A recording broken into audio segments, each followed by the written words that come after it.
Live from New Delhi, you're watching DD India Live, India's voice to the world. I'm Siddharth Bharadwaj. Coming up in the next 30 minutes. Defense Minister Rajnath Singh questions safety of nuclear weapons in the hands of a rogue nation.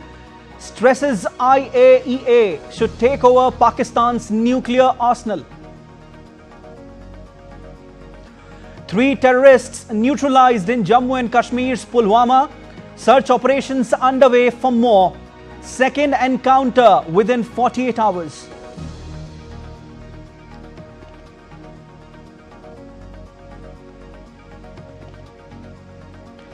Zelensky reaches Ankara ahead of Russia-Ukraine peace talks in Turkey's Istanbul. Says will decide future course of action after meeting Erdogan in Ankara. Trump says he would attend if it is appropriate.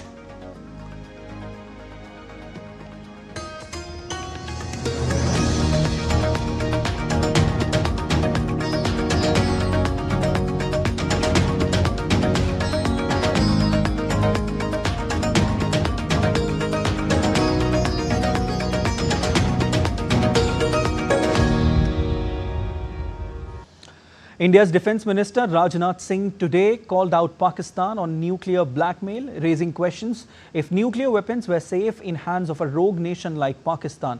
Addressing the soldiers at the Badami Bagh cantonment in Srinagar today, Rajnath Singh urged International Atomic Energy Agency to take supervision of the weapons.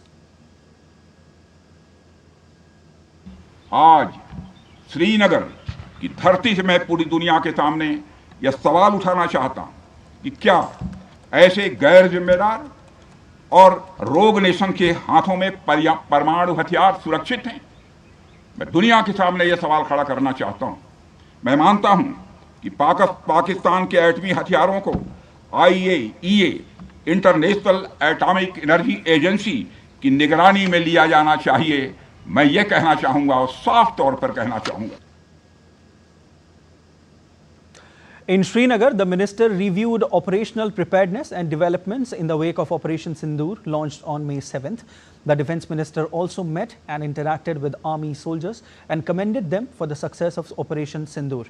In his address, the defence minister underscored that Operation Sindoor is not just a name, but it represents a strong commitment. He also highlighted India's will to take decisive action and tough decisions when necessary to defend its interests. Operation Sindoor सिर्फ एक operation का नाम भर नहीं है, बल्कि यह एक हमारी प्रतिबद्धता है, यह हमारा एक कमिटमेंट है। एक ऐसी प्रतिबद्धता जिसमें भारत ने दिखा दिया कि हम सिर्फ डिफेंस नहीं करते हैं, जब वक्त आता है तो हम कठोर निर्णय भी लेते हैं और कठोर कार्रवाई भी करते हैं। Flight operations from Srinagar have now been fully restored to pre-incident levels from today. The information was shared by India's Civil Aviation Minister K. Ram Mohan Naidu as he visited Srinagar airport today and reviewed ongoing development work and personally interacted with the dedicated airport staff. In the aftermath of the unfortunate Pahalgam attack, he deeply appreciated the dedication and composure shown by the airport team. The coordination with security forces and J&K police ensured that passengers could travel safely without panic or disruption. Rescue operations and the support extended at the airport were executed with great care and professionalism.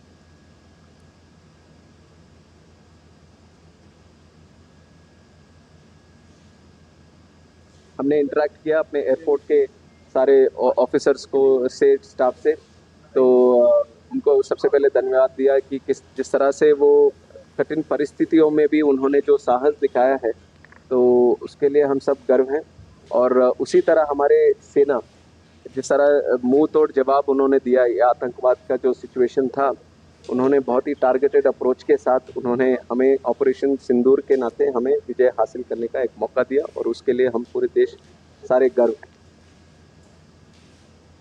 At last, the Civil Aviation Minister stressed on government's commitment to remain strong to ensure safe skies and resilient infrastructure for every passenger.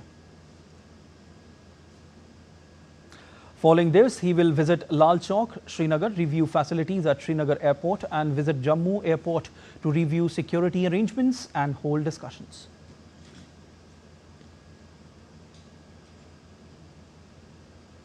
Minister Naidu also took a walk through Lal Chowk's Polo View Market and interacted with local shopkeepers. Naidu assured that community of the government's unwavering commitment under Prime Minister Narendra Modi to restore normalcy and boost tourism in the region.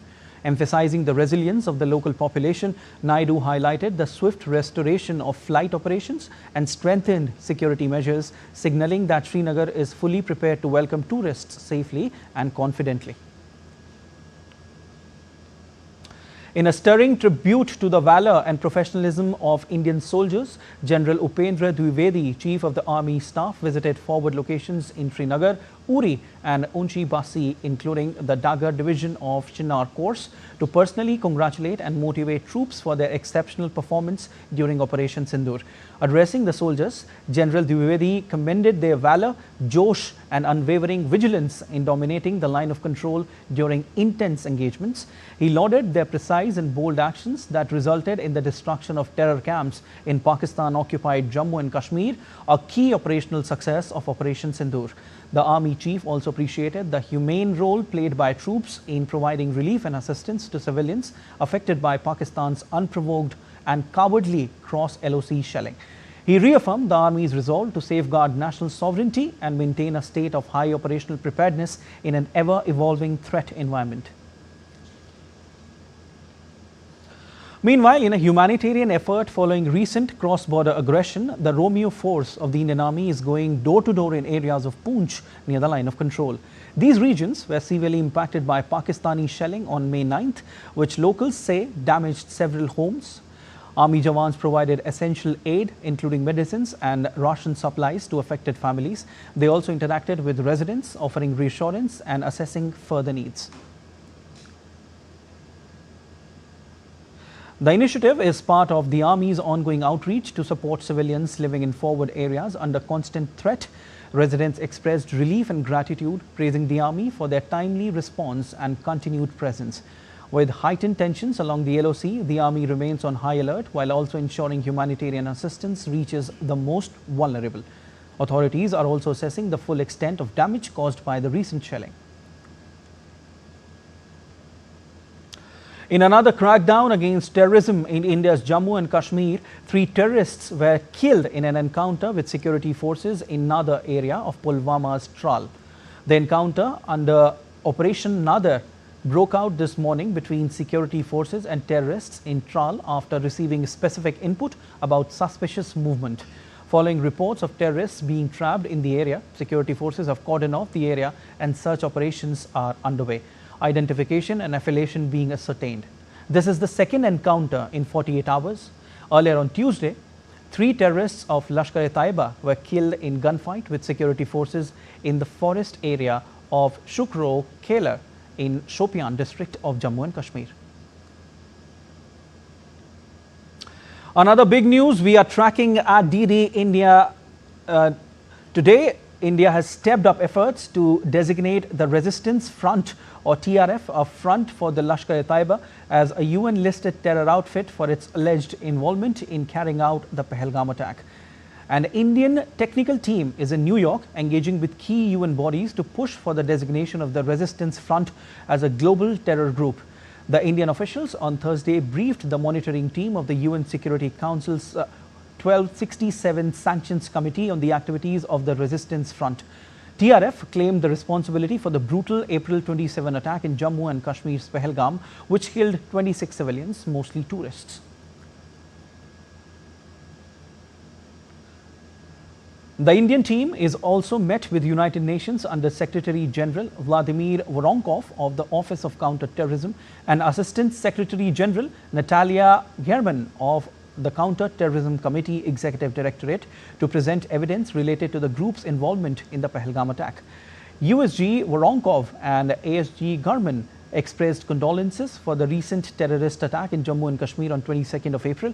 The UN spokesperson, when asked about the meetings, said the discussions focused on ongoing collaboration with CTED and UNOCT with their respective mandates, particularly in support of implementing key Security Council counter-terrorism resolutions and the UN Global Counter-Terrorism Strategy. The participants also discussed efforts to counter the use of new and emerging technologies for terrorist purposes in line with 2022 Delhi Declaration adopted by the Counter-Terrorism Committee under the chairmanship of India. This includes the development of non-binding guiding principles prepared with CTED's support on threats posed by unmanned aircraft systems and the use of emerging financial technologies for terrorist activities.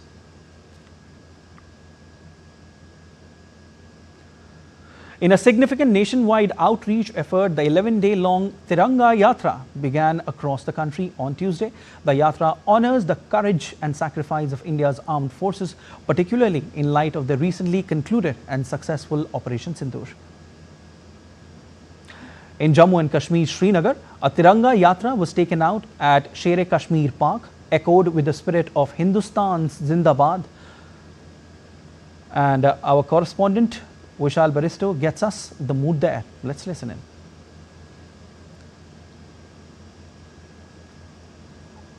With tricolors in their hands, head held high and chest out. This is Kashmir. They are protesting against the brutal killings of Pahalgam, and at the same time they are expressing their solidarity for the sentinels of India, for our brave soldiers. And there is Lal Chowk. They have gathered here. They started off from Sher-e-Kashmir Park and they have reached here. This is what the world should know. This is what the enemy across the border should know. This is India. We are fighting the communal elements. We are fighting the enemy across the border. And the message is very clear from the valley that India stands united. With cameraman Mohit Uike in Lal Chowk, Srinagar, this is Vishal Baristo for DD India. Jai Hind. While in Arunachal Pradesh's Likabali, a Tiranga Yatra was organized in support of the armed forces and Operation Sindoor. The Yatra was joined by several important dignitaries, including Kado Anyagyor, Deputy Speaker of Arunachal Pradesh Legislative Assembly.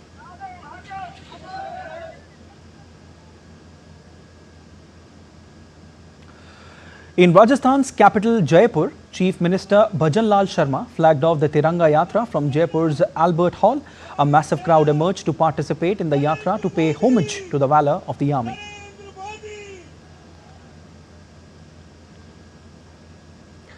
While in Uttar Pradesh's Varanasi, various voluntary organizations along with locals participated in Tiranga Yatra to honor the bravery of the armed forces and celebrate Operation Sindoor.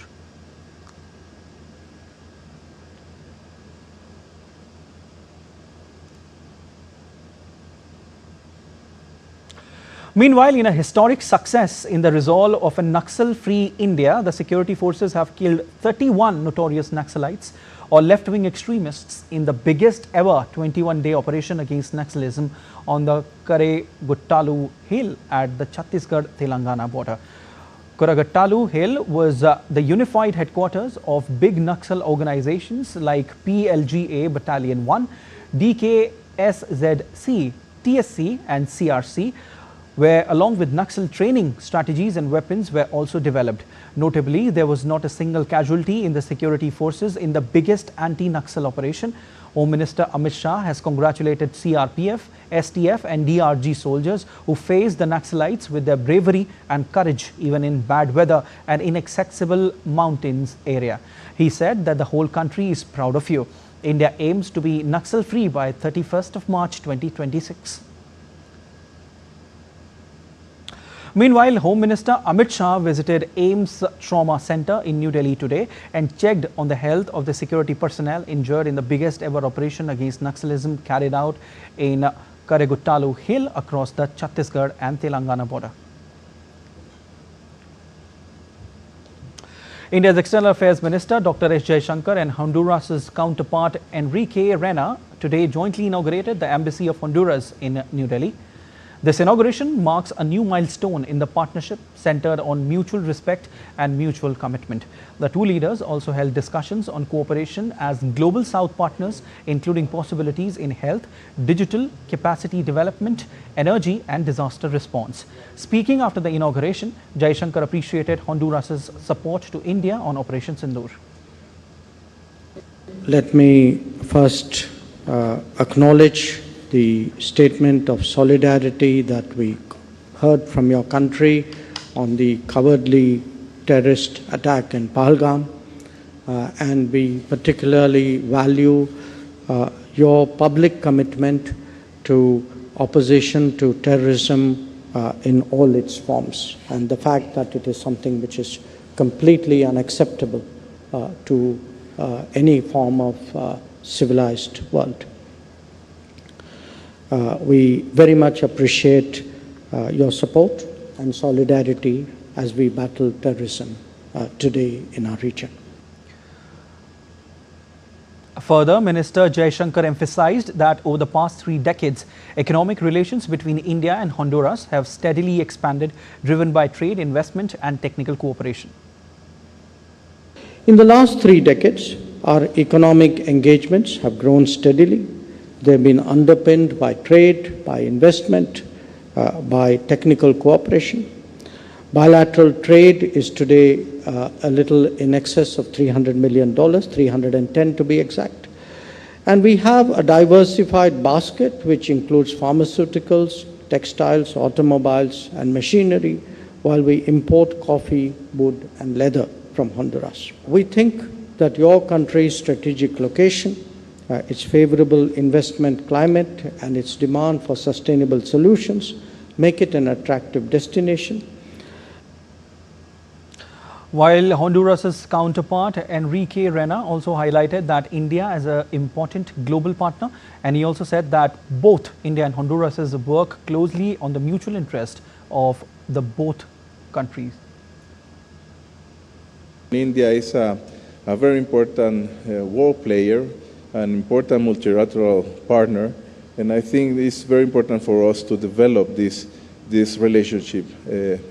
Probably we are the newest member of the Latin American and Caribbean and Central America family of countries that have a presence in India. So for us it's really important, as Minister Jaishankar mentioned, we have developed a strong cooperation. I think the South has to keep working under the lines of respect of mutual cooperation, mutual interest, respect of our own sovereignties, no intervention, and all the principles that are built in the UN.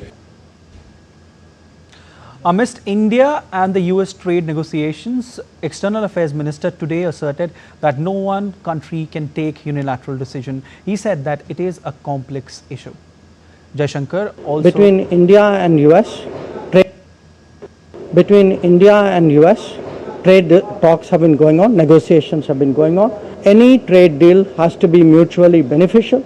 Any trade deal has to work for both the countries. And I think that would be our expectation from the trade deal. And until that is done, I think any judgment on it would be premature. Jaishankar also spoke about the Kashmir issue, saying it is a bilateral one.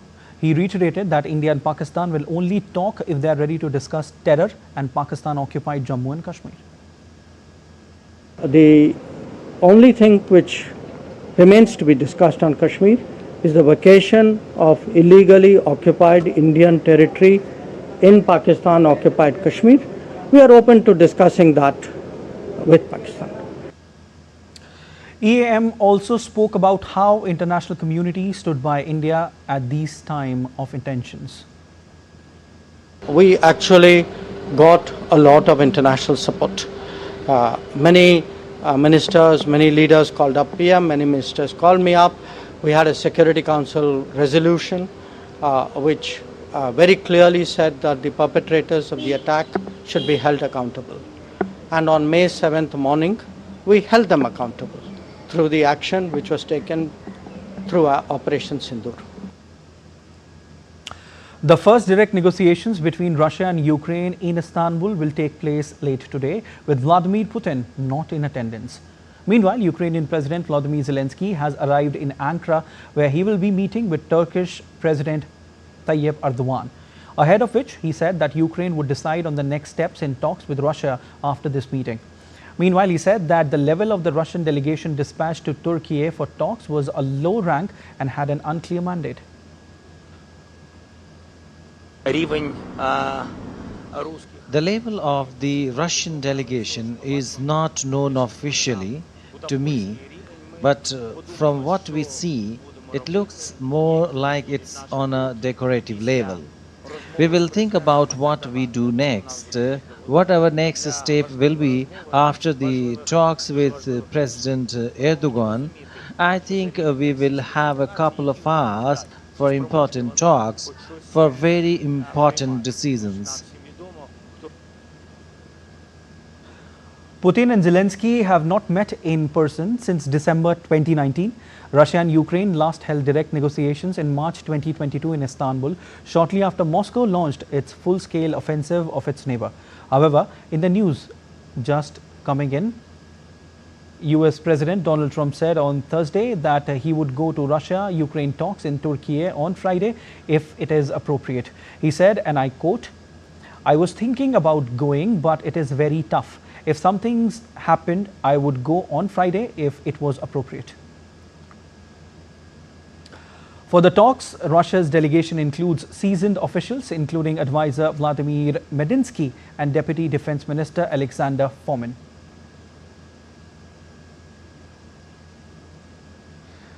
The US delegation to Turkey included Secretary of State Marco Rubio and senior envoys Steve Witkoff and Keith Kellogg.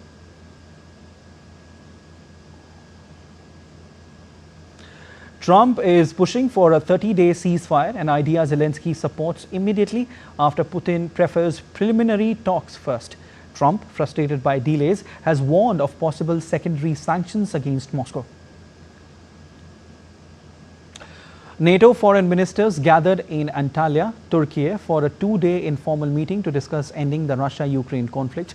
Ahead of the meeting, United States Secretary of State Marco Rubio met NATO chief Mark Rutte, where Rutte appreciated America's efforts in resolution, while Rubio reiterated there is no military resolution to the Russia-Ukraine conflict, stressing that a diplomatic agreement is necessary to bring an end to the war.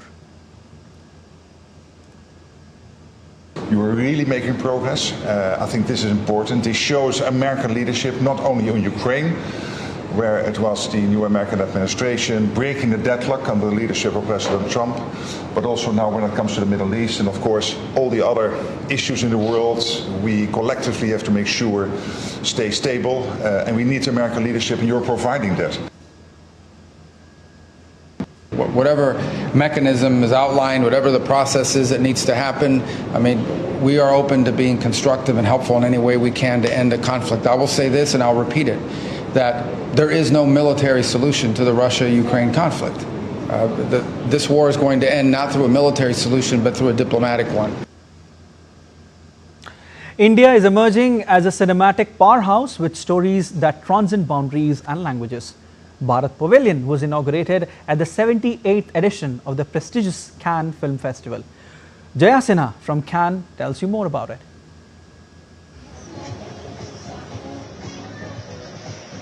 Bharat Pavilion was inaugurated at the 78th edition of the prestigious Cannes Film Festival, where industry leaders gather to celebrate the global footprint of Indian cinema, its vibrant storytellers, and the deepening ties between India and the world of global filmmaking.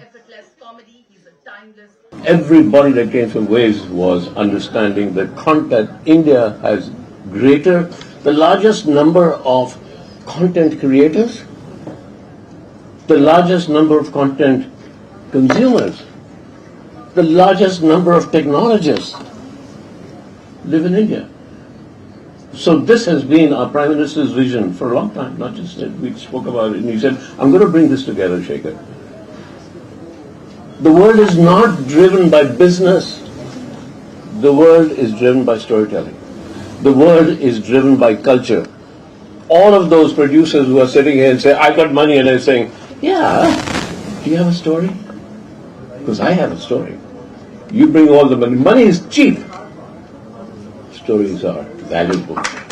Indian cinema, which is its rich storytelling and global influence, continues to inspire audiences and creators across continents including here in France. The celebrations of International Film Festival of India kick-started with the launch of poster and trailer of the 56th edition of IFFI. Each year, the finest voices of... After 40 years in cinema and 545 films, I'm so happy to be here in the Mahakumbh of cinema. The future of Indian cinema is extremely bright, which is evident with the frequency of international recognition for the films, our filmmakers, and their work becoming a talking point across coveted festivals. Bharat Pavilion reflects the Indian government's push to promote India as a global hub for content and filmmaking. Bharat Pavilion is a vibrant platform for filmmakers, distributors, producers and storytellers. From co-production deals to talent connections to policy support, the pavilion offers a glimpse into India's dynamic media and entertainment world. With camera person Sumit, this is Jaya Sinha reporting for DD India from Cannes. That's all for this edition of DD India Live, but let us know your thoughts on the news of the day. For those on the go, you can get all the latest news and updates from India and across the world on DD India mobile app. The app is available on both Android and iOS platforms, and you can scan the QR code on the screen to download now.